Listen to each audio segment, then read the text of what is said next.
അസ്സലാമു അലൈക്കും വറഹ്മത്തുള്ളാഹി വബറകാതുഹു. ഇർഹമു മൻ ഫിൽ അർളി യർഹമുക്കും മൻ ഫിസ് സമാ. ഭൂമിയിലുള്ളവരോട് നിങ്ങൾ കരുണ കാണിക്കുക, എങ്കിൽ ആകാശത്തിൻ്റെ അധിപനായ അല്ലാഹു സുബ്ഹാനഹു വ തആല നിങ്ങളോടും കരുണ ചെയ്യുന്നതാണ്. മുത്ത് റസൂലുള്ളാഹി സ്വല്ലല്ലാഹു അലൈഹി വസല്ലമ തങ്ങൾ നമുക്ക് നൽകിയ ഏറ്റവും വലിയ ഉപദേശമാണിത്. അതുകൊണ്ടുതന്നെ സർവ്വജനങ്ങളോടും സഹജീവികളായ മിണ്ടാപ്രാണികളോട് പോലും നാം കരുണ കാണിക്കേണ്ടതുണ്ട്.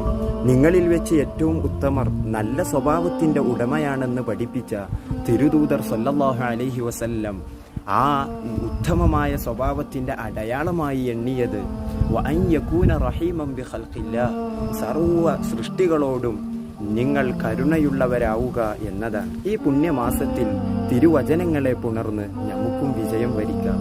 അല്ലാഹു തൗഫീഖ് നൽകട്ടെ. അസ്സലാമു അലൈക്കും വറഹ്മത്തുള്ളാഹി വബറകാതുഹു.